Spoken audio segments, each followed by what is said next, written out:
और संजीव बालियान जी को इस तरह के कार्यक्रम करने की पूर्व में भी आदत रही है। पर था क्या, एक सरकार के खिलाफ प्रदर्शन करना था, प्रोपगंडा बनाना था और मुख्यमंत्री योगी आदित्यनाथ जी को बदनाम करने का काम करना था। कोई अनावरण हुआ? अच्छा आप मुझे बताइए शर्मा जी, अनावरण हुआ? अनावरण हुआ? मुख्यमंत्री प्रतिमा तक अनावरण हुआ शर्मा जी? बस आप मुझे क्यों नहीं बता रहे अनावरण हुआ क्या? उनकी हार का कारण है उनका मान्य मंत्री के गुंडों ने हमारे ही समाज के लोगों को घर में घुस घुस कर पिटा था। तो क्या वेल एजुकेटेड आदमी का राजनीति में, सार्वजनिक जीवन में रहते हुए यही काम है? बहुत भगवान का शुक्र है कि जो दिल्ली देहरादून कॉरिडोर का उद्घाटन होने जा रहा है, अब जिनकी आप बात कर रहे हो वो किसी संवैधानिक पद पर नहीं है, नहीं तो वो भी चरथावल क्षेत्र में से होता हुआ निकल रहा है, वो भी उनके ही खाते में चला जाता। जब से मुख्यमंत्री योगी आदित्यनाथ जी की सरकार बनी तो पूरे प्रदेश में अपराध समाप्त हुआ, उसी के साथ साथ मुजफ्फरनगर में भी अपराध समाप्त हुआ। वो पार्टी के खिलाफ लगातार प्रदर्शन टाइप कराने का काम कर रहे, वो योगी आदित्यनाथ के खिलाफ विधायकों से धरना दिलवाने में सहयोग करते हैं दिल्ली में मंत्री रहते हुए, वो लगातार पार्टी के विरोध करेंगे तो क्या कोई कार्यकर्ता बोलने का ही नहीं? मेरे पे आ चुकी है धमकी कि हम तुम्हें पार्टी से निकलवा देंगे, वो करते। और मैं तो पार्टी हाईकमान से कहता हूँ, जो लोग मुझे धमकी दे रहे कार्रवाई कराने की, संज्ञान ले, मैं गलत हूँ या वो गलत है, और संज्ञान लेते हुए कार्रवाई। आप बिना किसी ताकत के, बिना किसी गुंडाई के झांसी में, नैनीताल में झील पर काम कर लोगे क्या? नाव में 20-20 राइफल लेकर लोग जाए झील में घूम रहे, और उसी व्यवसाय के करते एक लड़की ने सुसाइड कर दिया, और सुसाइड करते वो दीवार पे सब कुछ लिख के चली गई, तो उन्हें क्या कहूँ? वो पार्टी को कटघरे में खड़ा कर दे तो मैं तो नहीं किया, वो तो करोड़ों लोगों की भावनाओं को कटघरे में खड़ा कर दिया उन्होंने, भगवंत मान के साथ मन सज्जा कर गया। साथियों नमस्कार, मैं राजेश शर्मा और आज सेव इंडिया न्यूज के पॉडकास्ट में हमारे मेहमान नितिन बालियान जी हैं। नितिन बालियान जी मुजफ्फरनगर भारतीय जनता पार्टी किसान मोर्चा के जिला उपाध्यक्ष हैं और सिसोली जो नगर पंचायत है उसके 2 बार चुनाव लड़ चुके हैं।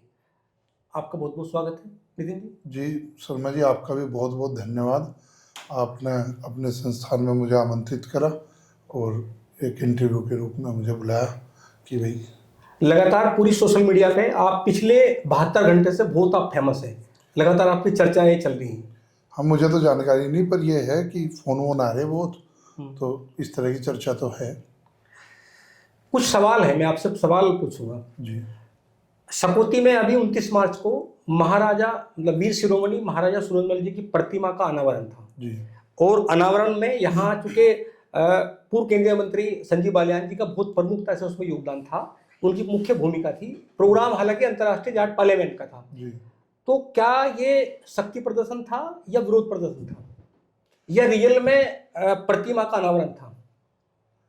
ये आपने एक सवाल के अंदर 3 सवाल कर लिए, मैं एक एक का देता हूँ। आपने कहा संजीव बालियान जी का महत्वपूर्ण था। संजीव बालियान जी इस कार्यक्रम के आयोजक हैं और संजीव बालियान जी को इस तरह के कार्यक्रम करने की पूर्व में भी आदत रही है। उन्होंने भारतीय किसान यूनियन के बैनर पर सत्ता के खिलाफ, भारतीय जनता पार्टी की उत्तराखंड में भी सरकार थी और उत्तर प्रदेश में भी थी, और एक किसान क्रांति यात्रा हरिद्वार से शुरू करवा के दिल्ली बॉर्डर तक भिजवाने का काम करा, जहां हमारे देश के यशस्वी प्रधानमंत्री आदरणीय मोदी जी प्रधानमंत्री थे। और उसके बाद अब ये जो हुआ, तो मैं तो इस कार्यक्रम को भी, ये भी हमारी यशस्वी मुख्यमंत्री योगी आदित्यनाथ जी की और भाजपा की सरकार है, और ये भी मैं तो विरोध प्रदर्शन ही इसे कहूँगा। दूसरी बात, इसी सवाल में आपने ये कहा कि भाई वो आयोजक थे और उन्होंने आयोजकों के साथ, इसमें आयोजक तो इंटरनेशनल जाट पार्लियामेंट थी, उसमें जो लिखा हुआ था तमाम फ्लैक्स में, उसमें ये था कि आयोजक इंटरनेशनल जाट पार्लियामेंट। चलो एक मुखौटा फ्लैक्स के आगे हो, एक मुखौटा फ्लैक्स के पीछे हो, तो पूरे क्या डॉक्टर संजीव बालियान को या अंतर्राष्ट्रीय जाट पार्लियामेंट को ये नहीं पता था कि आप पूरे समाज को बरगला रहे? और जब तक मूर्ति अनावरण की शासन से परमिशन भी नहीं आई, तो क्या ऐसा उतावलापन था कि कार्यक्रम करने की जरूरत पड़ेगी? आज कार्यक्रम को लगभग 9 तारीख है, 29 तारीख का कार्यक्रम था, आज भी 11 दिन हो चुके, अगर मुझे शासन से मूर्ति अनावरण की परमिशन की प्रति कोई व्हाट्सएप पे, मैं अपना नंबर सार्वजनिक कर दूंगा, कोई अपने फेसबुक के माध्यम से दे दे मुझे कि थी। और पर था क्या, एक सरकार के खिलाफ प्रदर्शन करना था, प्रोपगंडा बनाना था और मुख्यमंत्री योगी आदित्यनाथ जी को बदनाम करने का काम करना था, इसलिए ये कार्यक्रम करागा। और इसका कोई उद्देश्य नहीं था। पहले भी मैं बताया, किसान यूनियन के माध्यम से, किसान संगठन के माध्यम से, अब इस संगठन के माध्यम से सरकार को ब्लैकमेल करने के लिए और भारतीय जनता पार्टी को ब्लैकमेल करने के लिए कार्यक्रम था। लोग ये सवाल खड़ा कर रहे हैं कि डॉक्टर संजीव बालियान जी सामान्य नेता नहीं है, वो पूर्व केंद्रीय मंत्री, 2 बार केंद्रीय मंत्री रहे।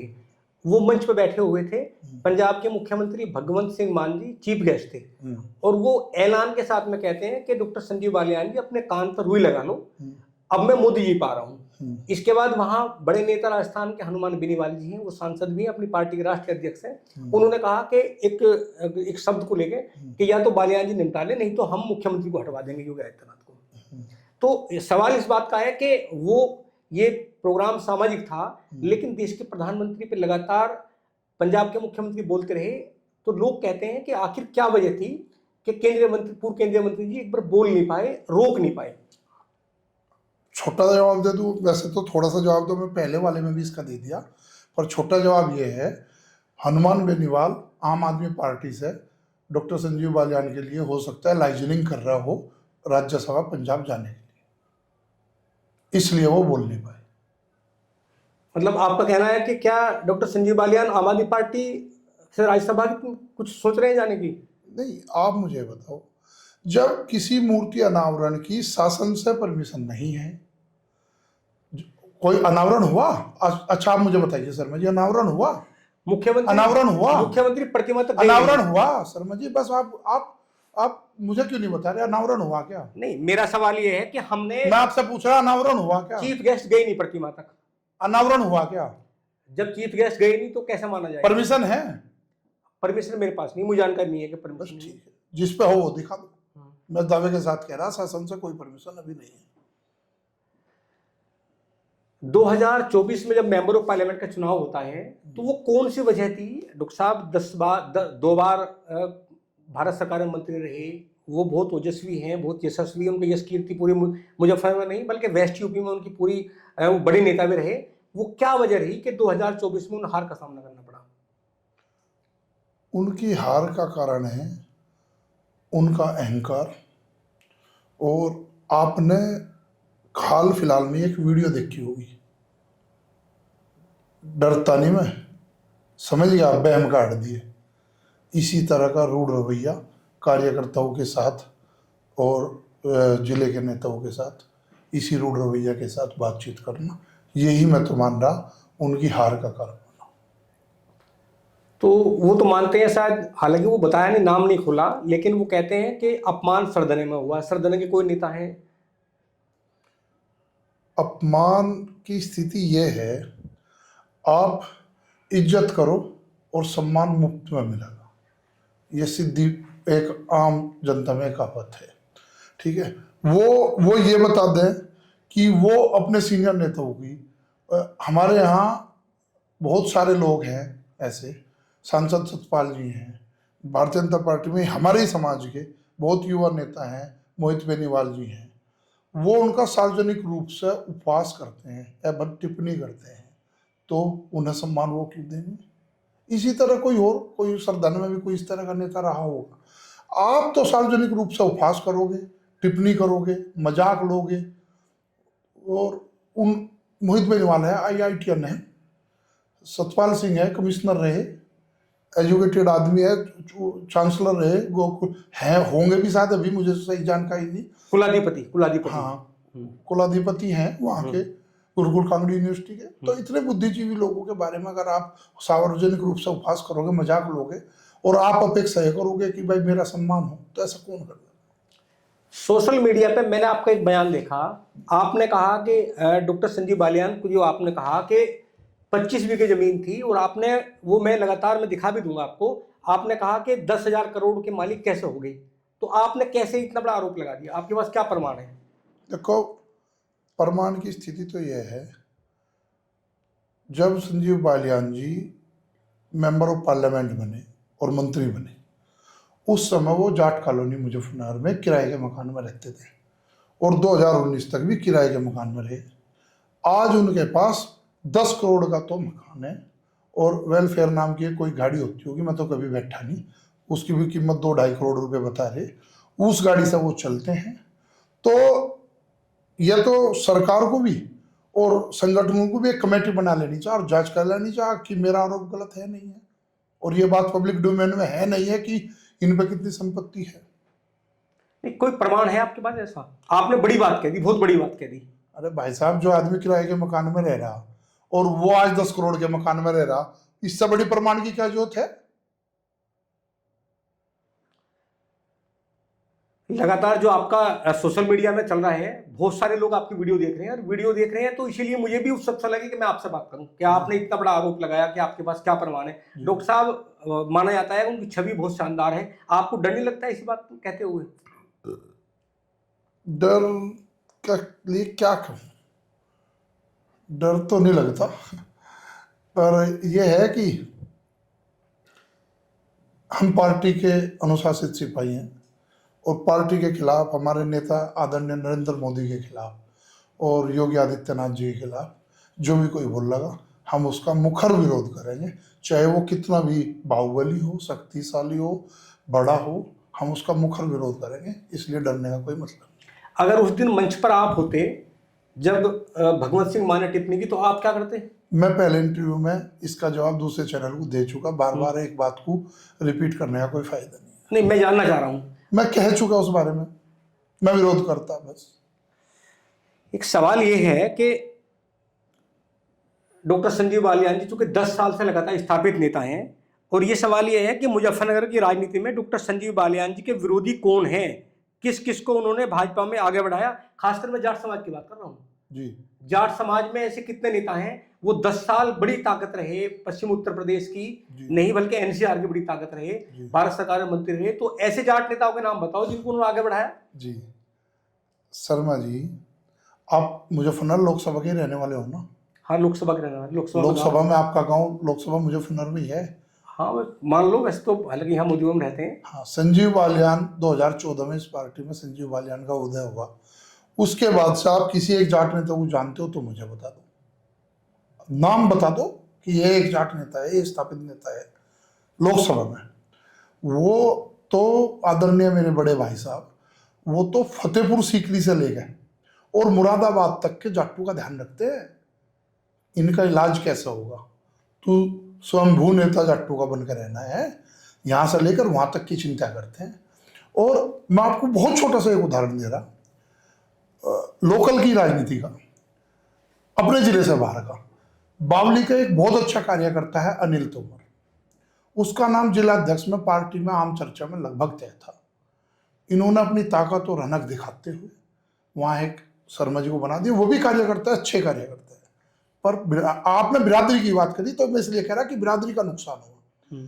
इन्होंने मेरठ में, इनका एक दोस्त है सांसद भोला सिंह खटीक, ठीक है ना, उसके कहने पे वहां एक जाट आदमी का वो निभाने दिया, संजय चौधरी, ठीक है, वहां उसका नुकसान कर दिया।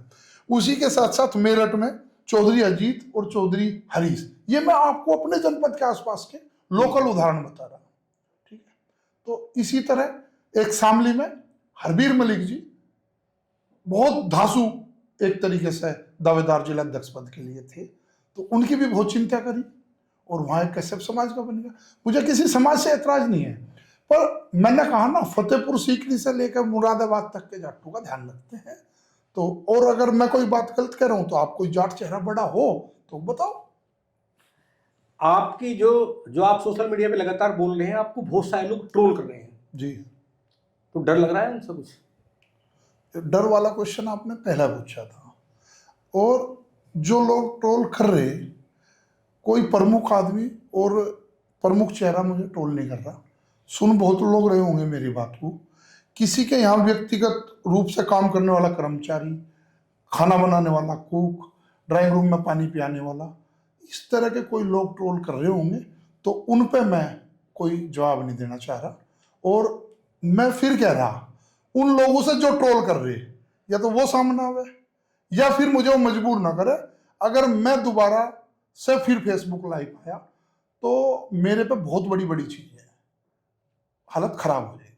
तो इसलिए उन्हें पानी पिलाने वालों को और उन्हें समझा ले, उन्हें मैं जवाब नहीं देने का, मैं जवाब दूंगा तो उनके आका को दूंगा। उन्होंने भरे मंच से ये कहा कि मेरा अपमान हुआ, कई बार अपमान हुआ और अपमान को मैं भूलूंगा नहीं, और अगर मैं भूल जाऊं, लोगों से आह्वान किया कि आप ना भूलना ना मुझे भूलने देना। तो किसके लिए बोल रहे हो ये सब? मुझे नहीं पता ये बात पहले हो चुकी। मैं पिछले इंटरव्यू की बात, आपने हो सके मेरा समझिए तो आपने मेरा पिछला इंटरव्यू देख रखा, या आपने संजीव बालियान ने आपको क्वेश्चन बता के भेज रखे। संजीव बालियान से बाहर भी तो कोई चीज होगी। आप डॉक्टर संजीव बालियान से इतने मुखर क्यों हो, क्या वजह है? मैं डॉक्टर संजीव बालियान का भाई हूं, मैं बिल्कुल उससे मुखर नहीं हूं, परंतु अगर वो योगी आदित्यनाथ का, माननीय प्रधानमंत्री मोदी जी का विरोध करेगा, उन पार्टी के नुकसान के लिए कोई बड़ा आयोजन करेंगे तो हम उसका विरोध करेंगे। आपने अपने लाइव में आरएसएस के बड़े नेता हैं, आपने उनका जिक्र किया, कहीं ना कहीं आपने जिक्र किया कि उनका उनसे संबंध था और कुछ गाड़ियों के आदान प्रदान की भी आपने बात कही थी। वो बात भी मैं पहले कह चुका अपने फेसबुक लाइव में, और मैंने बात तो वो कही जो ये लोग और इनका परिवार कहता है लोगों को, ठीक है।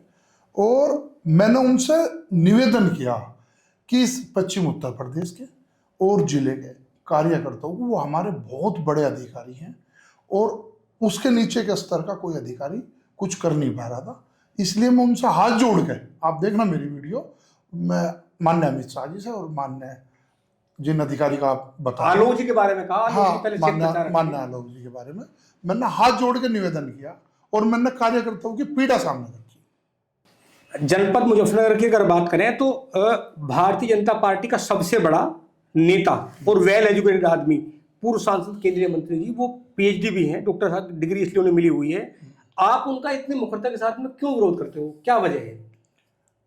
भाई साहब, मैं फिर कह रहा, मैं किसी व्यक्ति का विरोध नहीं कर रहा। पिछले 10 साल से जो पार्टी का दर्द था, कार्यकर्ताओं का दर्द था, जो पार्टी का नुकसान हुआ, जो लगातार विरोध करते रहे, मैं उस दर्द को रखने वाला शायद मैं पहला व्यक्ति बन गया और मैं सामने आ गया। और मैं आपको उदाहरण के रूप में बताऊं, आप कह रहे वेल एजुकेटेड आदमी, आप कह रहे कि पीएचडी होल्डर, क्या वेल एजुकेटेड आदमी को सोरम गांव में एक घटना हुई थी और माननीय मंत्री जी के गुंडों ने हमारे ही समाज के लोगों को घर में घुस घुस कर पिटता था, तो क्या वेल एजुकेटेड आदमी का राजनीति में, सार्वजनिक जीवन में रहते हुए यही काम है? बताओ आप मुझे। आप भारत सरकार में मंत्री हो, आप राजस्थान में मंच से एक किसान को कह रहे जा मर जा, आत्महत्या कर ले, क्या पीएचडी होल्डर का, वेल एजुकेटेड आदमी का क्या यही कार्य है? आप मुरादाबाद में सार्वजनिक मंच से, पार्टी के मंच से, आप एक किसान नेता को ये कह रहे चल जितना बड़ा तेरा संगठन है, इतने लोग तो मेरे घर हुक्का भरे, तो आप उस नेता का भी अपमान कर रहे, और जो लोग आपके घर बैठते हैं आप उन्हें भी हुक्का भरने वाले बता रहे। तो ऐसी बहुत सारी घटनाएं हैं। जैसे मैं आपको एक घटना और बता दूं जी, पीएचडी होल्डर की। बड़ौत में जाट समाज का किसी एक कार्यक्रम था, ठीक है, उसमें ये कहा कि भाई किसान तो हम ही लगे, होरदे हमारी रयासी है, ठीक है। उससे आप भारत सरकार में मंत्री हो, ताकतवर आदमी हो, जिम्मेदार आदमी हो, उससे समाज का इतना बड़ा नुकसान हुआ है। हमारे जाट समाज से हर समाज ने उस बयान के बाद, कि इनके तो जिम्मेदार लोग ऐसी बात करते हैं, हर समाज ने हमारे से दूरी बना ली और उसका हमें खामियाजा समाज के रूप में ये भुगतना पड़ा। हमारे बहुत सारे भाई ग्राम प्रधानी हार गए, हमारे बहुत सारे भाई जिला पंचायत के चुनाव हार गए, हमारे बहुत सारे भाई प्रमुखी के चुनाव हार गए। हमारा हर पार्टी, अगर हम टिकट विधानसभा और लोकसभा का मांगते थे, हमारे भाई कहीं भी पूरे पश्चिम उत्तर प्रदेश में, तो दूसरी जातियों के लोग जा जाके विरोध करने लगे कि ये हमें अपनी रिया बताते हैं, इनका टिकट हम नहीं होने देंगे। तो उससे समाज को बहुत भारी नुकसान उठाना पड़ा।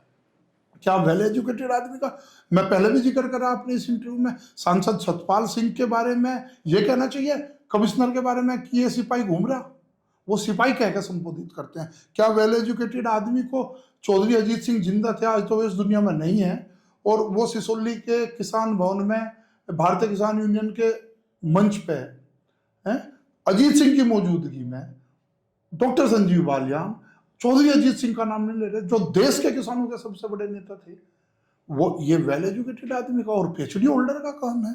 और 2019 के पार्लियामेंट के चुनाव में चौधरी अजीत सिंह की पुत्रवधू चौधरी जयंत सिंह जी की पत्नी चारू चौधरी, तो उनके काफिले पर हमला हुआ।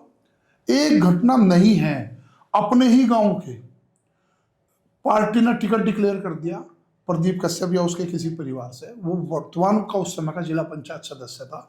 इन्होंने अपने ही गांव के उस व्यक्ति को जबरन डिक्लेयर होने के बाद सूची में नाम बदलवाया, और सूची में नाम बदलवाने के बाद फिर उस परिवार को पर चुनाव नहीं लड़ने दिया। वो आज भी वही है, इन्हीं के गांव का है, कहें तो वो दे दें। क्या वेल एजुकेटेड आदमी को अगर ताकत मिलेगी, अगर सत्ता मिलेगी, अगर उसकी हनक चल रही है, उसकी बात करनी है, तो क्या वो ताकत लोगों की भलाई के लिए लगानी चाहिए या उनके विरोध के लिए लगानी चाहिए? इन्होंने, मैं आपको एक उदाहरण देता हूँ, एक बहुत बड़ी घटना है हरियाणा की। नफे सिंह राठी नल्लो के प्रदेश अध्यक्ष रहे, उनकी शायद हत्या भी होगी, उनके आपस में अब कोई पारिवारिक गैंगवार चल रही। उस झगड़े में उत्तर प्रदेश का कोई रोल नहीं है। इन्होंने पूरे उत्तर प्रदेश को, नेशनल चैनलों पर वो घटना चली, न्यूज चैनलों पर चली, इन्होंने अपने लोकसभा क्षेत्र के तितावी थाने में और उस झगड़े में एक फर्जी मुकदमा दर्ज कराने के का काम करा। उस मुकदमे की दर्ज होने से उत्तर प्रदेश की पुलिस वहां गई, वहां जाने के बाद उसका विरोध हुआ, उसका विरोध के बाद वो एक नेशनल न्यूज बनी। इन्होंने पूरा मुजफ्फरनगर को बदनाम करने का काम करा। क्या ये वेल एजुकेटेड आदमी का काम है? क्या ये वेल एजुकेटेड आदमी का काम है कि आप अपने कार्य गिनाओ ना? आप ये कहते हो कि नहीं, मैं आपसे सवाल करूंगा, 10 साल केंद्रीय मंत्री रहे, 2 बार सांसद भी रहे, आप मुजफ्फरनगर के रहने वाले हैं, आप भी किसान मोर्चा के जिला उपाध्यक्ष हैं, क्योंकि आपसे कुछ छुपा नहीं होगा।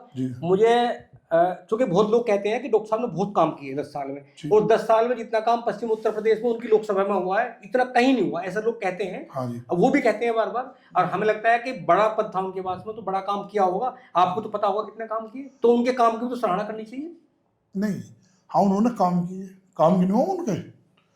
वो जब सांसद बने 2014 में और उसके तुरंत बाद कृषि मंत्री और जल शक्ति मंत्री अलग अलग विभागों में बड़े उनके पद रहे, तो उन्होंने पहले, सबसे पहले पूरे उत्तर प्रदेश में, हमारे जो मुजफ्फरनगर है वो खेती बाड़ी वाला क्षेत्र है और वहाँ खेती बाड़ी से ही जीवन यापन करते हैं, तो वो अपने प्रभाव से और सत्ता से एक नया व्यवसाय लेकर आए, मच्छी पालन का, जिसमें मुजफ्फरनगर और आसपास के जिलों के सब गुंडों को भर्ती करके और पूरे देश के डैम। किन्हें भर्ती करके?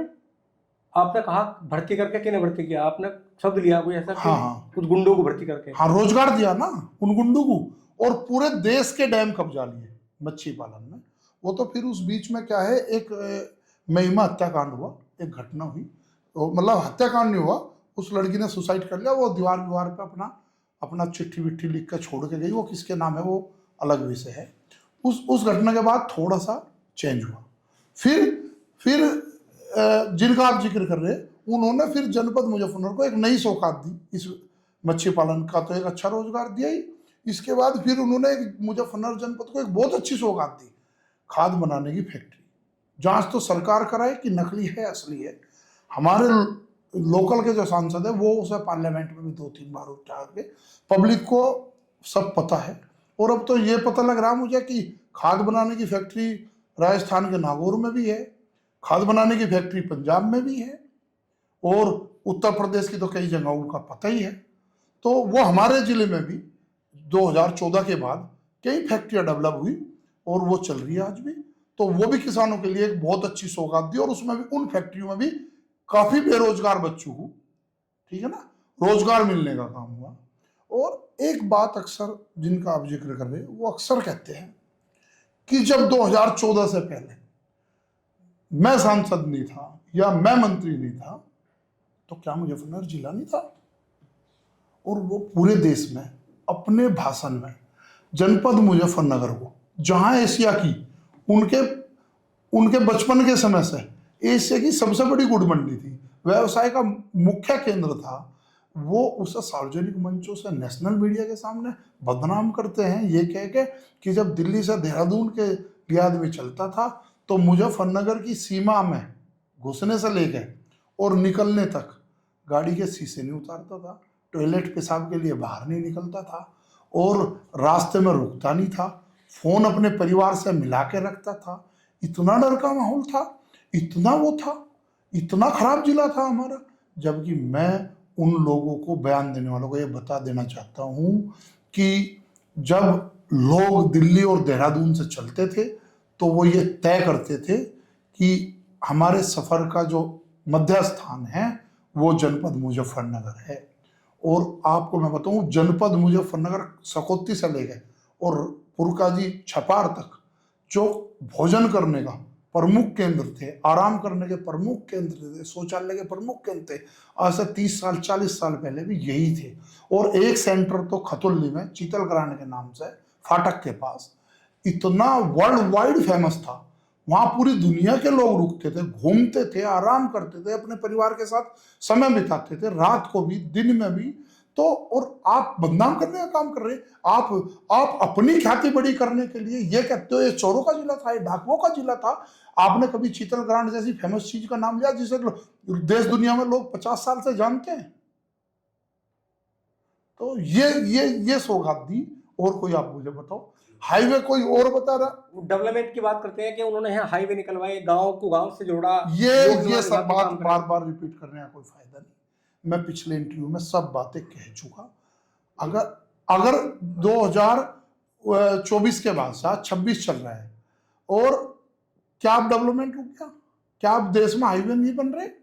ये तो बहुत भगवान का शुक्र है, बहुत भगवान का शुक्र है कि जो दिल्ली देहरादून कॉरिडोर का उद्घाटन होने जा रहा है, अब जिनकी आप बात कर रहे हो वो किसी संवैधानिक पद पर नहीं है, नहीं तो वो भी चरथावल क्षेत्र में से होता हुआ निकल रहा है, वो भी उनके ही खाते में चला जाता, वो भी उन्होंने ही बनवाया। नितिन गडकरी का कोई उसमें रोल शायद न रहता, जबकि वो मिली हुई सीमा से है मुजफ्फरनगर लोकसभा की, कहीं कहीं टच होगा, जैसा फुगाना में टच है, कहीं और है। वो अगर सीमा से निकलना वो भी इनके ही खाते में चले जाता। रही बात उस समय पूरे प्रदेश में, जिस समय की वो बात कर रही, समाजवादी की गुंडाई सरकार थी, मैं ये नहीं कहता, पूरे प्रदेश में अपराध था। उसी रेसों में मुजफ्फरनगर जनपद में भी अपराध था। जब से मुख्यमंत्री योगी आदित्यनाथ जी की सरकार बनी तो पूरे प्रदेश में अपराध समाप्त हुआ, उसी के साथ साथ मुजफ्फरनगर में भी अपराध समाप्त हुआ। उसी नीति पर आज भी उत्तर प्रदेश की और केंद्र की सरकार चल रही, उसी नीतियों पर उस दिन चल रही थी। तो ऐसा कुछ नहीं है कि आप रहोगे तो सूरज निकलेगा, नहीं तो नहीं निकलेगा। सूरज तो रोज निकलेगा, आप रहो या मैं रहूं या वो कोई नहीं। ये मानते हैं कि डॉक्टर संजीव बालियान मुजफ्फरनगर के बड़े हिंदू नेता हैं, एकमात्र? देखो, मेरी नज़र में तो मुजफ्फरनगर का सबसे बड़ा हिंदू नेता या उत्तर प्रदेश का सबसे बड़ा हिंदू नेता माननीय योगी आदित्यनाथ है, और मुजफ्फरनगर का सबसे बड़ा हिंदू नेता विक्रम सैनी है। 2013 के दंगे में उसने हिंदू समाज के लिए और लड़ाई लड़ी, और लड़ाई लड़ने के बाद 13 महीने वो रासुका में जेल में बंद रहा। जबकि हमारे जिले के नेता तो सेटिंग कर करके जेल में गए 15-15 दिन के लिए कि हमारी मुकदमों से पीछे छूट जाए। जेल तो डॉक्टर संजीव बालियान भी गए थे उस मामले में। मैंने बताया, मैं किसी का नाम लेके कहना ही नहीं चाह रहा। हमारे जिले के नेता सेटिंग कर करके जेल गए कि मुकदमों से पीछे छूट जाए। वो एक ऐसा आदमी है जिसने लड़ाई लड़ी और रासुका को फेस किया और 13-14 महीने जेल रहा, और बाद में उसे राजनीतिक का शिकार बनाते उसे सजा करा दी, उसकी विधायकी से सस्पेंशन हो गया।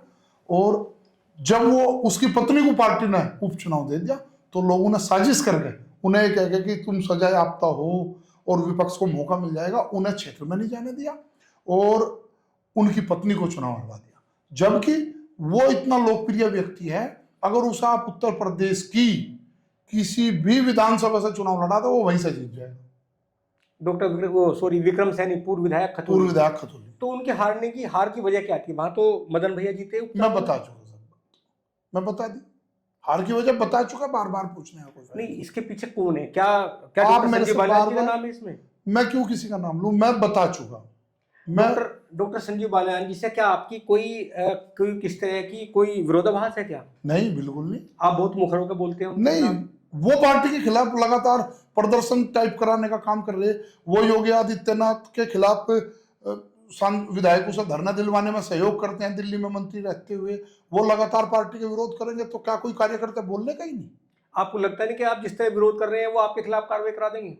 नहीं, वो कहते हैं कि मैं बड़ा आदमी हूँ, और उनके सहयोग में जो आज कुछ लोग जिम्मेदारियों पे है, ऐसा नहीं, मेरे पे आ चुकी है धमकी भी कि हम तुम्हें पार्टी से निकलवा देंगे, वो कर देंगे। मेरा इसमें एक बात का कहना है, मैं तो एक छोटा सा कार्यकर्ता हूँ, जिले का उपाध्यक्ष हूँ, और मैंने योगी आदित्यनाथ और माननीय प्रधानमंत्री जी, माननीय मुख्यमंत्री जी का विरोध करने के लिए जिन लोगों ने बोला, उनके विरोध में मैंने एक बयान दिया, ठीक है। उसे जो लोग विरोध करा रहे थे वो उसे व्यक्तिगत ले गए। मैं ये कहना चाह रहा इस बात पे कि मैंने, अगर चलो वो व्यक्तिगत ही ले लो, मैंने एक सांसद के खिलाफ कोई बोला नहीं मैंने, पर वो मान रहे, तो मेरे पे तो पूर्व सांसद के खिलाफ कार्रवाई की लिया, तलवार लटकाने की धमकी दे रहे हैं, जबकि देश में 3000 से 4000 पूर्व सांसद और पूर्व राज्यसभा सांसद हैं, और देश में नहीं, दुनिया में एक प्रधानमंत्री नरेंद्र मोदी जैसा हमारा नेता, एकमात्र नेता, आप उसे सार्वजनिक मंच से गाली दिलवा रहे, और वो एक प्रदेश का मुख्यमंत्री कह रहा कान बंद कर लो, मैं मोदी जी को गालियां देनी शुरू कर रहा, तो हमें शर्मानी चाहिए। और मैं तो पार्टी हाईकमान से कहता हूं, जो लोग मुझे धमकी दे रहे कार्रवाई कराने की, संज्ञान ले, मैं गलत हूं या वो गलत है, और संज्ञान लेते हुए कार्रवाई करें। आपने कहा, जब डेवलपमेंट में आपसे बात पूछी कि मुजफ्फरनगर में बड़ा डेवलपमेंट क्या हुआ, आपने एक शब्द कहा कि मत्स्य पालन का काम हुआ, और आपने कहा कि ये बड़ा आरोप है कि आपने कहा कि गुंडों को मत्स्य पालन करा दिया, उसके मालिक गुंडे बना दिए, तो वो गुंडे कौन है? मैं इस बारे में व्यक्तिगत किसी के रूप में नहीं कहना चाहता। शर्मा जी, आप यहाँ के हो, आप बिना किसी ताकत के और बिना किसी गुंडाई के झांसी में और नैनीताल में झील पर काम कर लोगे क्या? और वहां के तो बहुत सारे सोशल मीडिया में फोटो पड़े, नाव में 20-20 राइफल लेकर लोग झील में घूम रहे। 20-20 राइफलों की व्यवसाय करने में क्या जरूरत है? और उसी व्यवसाय के करते एक लड़की ने सुसाइड कर दिया, और सुसाइड करते वो दीवार पर सब कुछ लिख के चली गई, तो उन्हें क्या कहूं? और उन्हें संरक्षण देने वालों को क्या कहूं? मुख्यमंत्री योगी आदित्यनाथ जी उत्तर प्रदेश के मुख्यमंत्री हैं, और हम देखते हैं कि मुजफ्फरनगर एक दौर में क्राइम कैपिटल के नाम से जाना जाता था। बड़ी संख्या में अपराधी थे, बड़ी संख्या में एनकाउंटर हुआ था, एक एसएसपी आए थे, उन्होंने बड़ी संख्या में एनकाउंटर किया था। अब आपको लग रहा है कि योगी आदित्यनाथ जी को लेकर के अभी भी गुंडई है वेस्ट यूपी में या मुजफ्फरनगर में? अब तो पूरे उत्तर प्रदेश में कहीं कोई अपराध नाम की चीज नहीं है, और उसी का हिस्सा है योगी आदित्यनाथ जी के नेतृत्व में पुलिस प्रशासन अच्छी कार्रवाई सब जगह कर रहा, और कोई ऐसा वो नहीं है कि न मुजफ्फरनगर में भी सुधार हुआ और पूरे प्रदेश में सुधार हुआ। डॉक्टर साहब को लेकर आप इतने मुखर क्यों हैं? मुझे लग रहा है कि जिस मुखरता के साथ आप बोल रहे हैं कुछ मामला है। पहला, क्या कुछ मामला है? नहीं, मेरा भाई है, कोई मामला नहीं है। आपने उन्हें कटघरे में खड़ा कर दिया, बहुत बड़ा आरोप भी लगा दिया। वो पार्टी को कटघरे में खड़ा कर रहे, तो मैं तो नहीं किया, वो तो करोड़ों लोगों की भावनाओं को कटघरे में खड़ा कर दिया उन्होंने, भगवंत मान के साथ मंच सज्जा कर गए।